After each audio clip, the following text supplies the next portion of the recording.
क्या हो अगर इतिहास की सबसे बड़ी, सबसे हैरान करने वाली कहानियां हमारे नजरों के ठीक सामने छिपी हों। आज हम कुछ ऐसी ही अनसुलझी पहेलियों की दुनिया में उतरने वाले हैं, जो आज भी विज्ञान के लिए एक चुनौती बनी हुई हैं।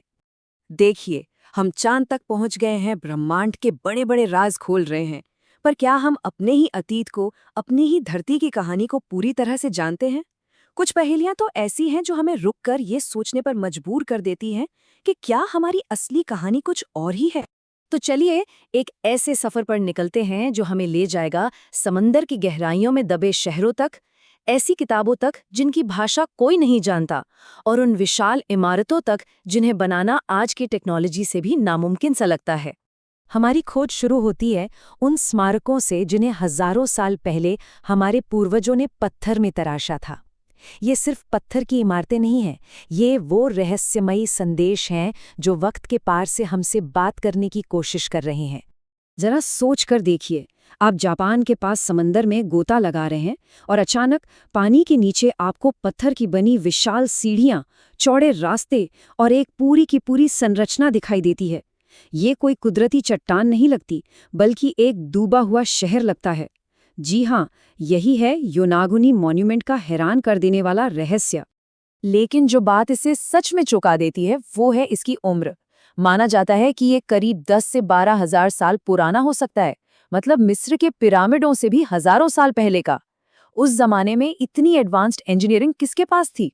और मामला तब और भी अजीब हो जाता है जब गोताखोर बताते हैं कि इसके पास उनके कैमरे और इलेक्ट्रॉनिक उपकरण अक्सर रहस्यमयी ढंग से काम करना बंद कर देते हैं। तो यहाँ बहस दो बातों पर आकर टिक जाती है। क्या ये सिर्फ प्रकृति का एक अजूबा है जिसे समुद्री लहरों ने हजारों सालों में तराशा है, या फिर इसकी ये बिल्कुल सीधे किनारे और परफेक्ट 90 डिग्री के कोण इस बात का पक्का सबूत है कि यहाँ कभी कोई खोई हुई सभ्यता रहा करती थी? चलिए अब समंदर की गहराइयों से निकलते हैं और पेरू के सूखे रेगिस्तान की तरफ बढ़ते हैं, जहां एक और राज हमारा इंतजार कर रहा है। एक ऐसा राज जिसे जमीन पर खड़े होकर नहीं, बल्कि सिर्फ आसमान से ही देखा जा सकता है। ये है नाज़का लाइन्स। करीब 2000 साल पहले किसी प्राचीन सभ्यता ने इस रेगिस्तान की जमीन पर जानवरों और आकृतियों के विशाल चित्र बना दिए। एक बंदर जो 93 मीटर लंबा है, एक मकड़ी, एक चिड़िया। लेकिन सबसे बड़ा सवाल तो यही है कि आखिर उन्होंने ये विशाल डिजाइन बनाए कैसे, वो भी एक ऐसे जमाने में जब आसमान से इसे देखने के लिए कोई हवाई जहाज तक नहीं था। तो फिर इन्हें बनाने का मकसद क्या था?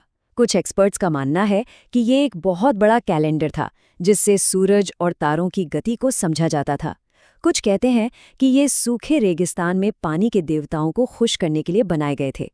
और हाँ, एक थियरी ये भी है कि शायद ये किसी दूसरे ग्रह से आने वाले मेहमानों के लिए लैंडिंग स्ट्रिप्स थीं। सच क्या है, ये आज भी एक पहेली है। हमारा अगला रहस्य हमें इंग्लैंड ले जाता है, जहां विशाल पत्थरों का एक घेरा पिछले 5000 सालों से खामोश खड़ा है। ये है स्टोनहेंज। इसके साइज का जरा अंदाजा लगाइए। यहाँ लगे हर एक पत्थर का वजन औसतन 25 टन है, यानी कई बड़े बड़े हाथियों के वजन के बराबर। और बात सिर्फ वजन की नहीं है, ये भीमकाय पत्थर करीब 240 किलोमीटर दूर से यहाँ लाए गए थे। और यही वो सवाल है जो आज भी दुनिया के सबसे अच्छे इंजीनियरों को हैरान कर देता है। बिना किसी ट्रक, क्रेन या आज की मशीनरी के उन्होंने ये नामुमकिन काम आखिर किया कैसे? क्या उनके पास कोई ऐसा ज्ञान था जो आज हम खो चुके हैं? लेकिन रहस्य सिर्फ विशाल पत्थरों में ही नहीं छुपे होते। कभी-कभी सबसे बड़े राज उन छोटी छोटी चीजों में मिलते हैं जिन्हें हम अपने हाथों में थाम सकते हैं। अब मिलिए वॉयनेज मैन्यूस्क्रिप्ट से। ये 15वीं सदी की एक किताब है जो एक ऐसी रहस्यमयी भाषा में लिखी है जिसे आज तक कोई भी इंसान पढ़ नहीं पाया है। सोचिए, 240 पन्नों की एक किताब जिसमें एक अनजानी लिखावट है, ऐसे पेड़ पौधों के चित्र हैं जो इस धरती पर कहीं नहीं मिलते। कार्बन डेटिंग से ये तो पता चलता है कि ये कोई आज की धोखाधड़ी नहीं, बल्कि सच में 600 साल पुरानी है। तो आखिर ये है क्या? किसी दूसरी दुनिया का ज्ञान? कोई बहुत ही मुश्किल कोड? ये बस एक मजाक? सैकड़ों साल बाद भी ये किताब अपने राज खोलने को तैयार नहीं है।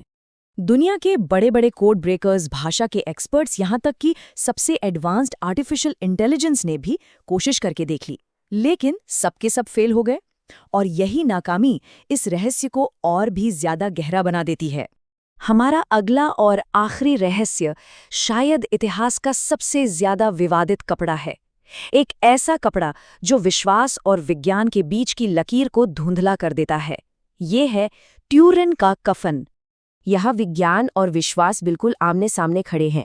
एक तरफ कार्बन डेटिंग कहती है कि ये कपड़ा मध्य युग का है, लेकिन दूसरी तरफ वैज्ञानिक आज तक ये नहीं समझ पाए हैं कि इस पर बनी छवि बिना किसी पेंट, डाई या स्याही के आखिर बनी कैसे। वहीं करोड़ों लोगों के लिए ये ईसा मसीह के कफन का चमत्कारी सबूत है।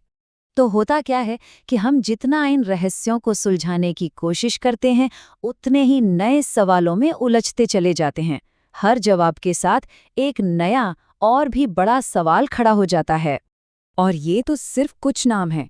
बरमूडा ट्रायंगल में गायब होने वाले जहाज हों, गीज़ा के पिरामिड के अनगिनत राज हों, या फिर भारत में समंदर में डूबा हुआ द्वारका शहर, हमारी दुनिया ऐसे न जाने कितने ही रहस्यों से भरी पड़ी है जो बस खोजे जाने का इंतजार कर रहे हैं।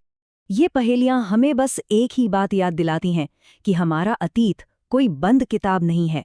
ये तो अनगिनत अनसुलझे सवालों का एक खुला मैदान है।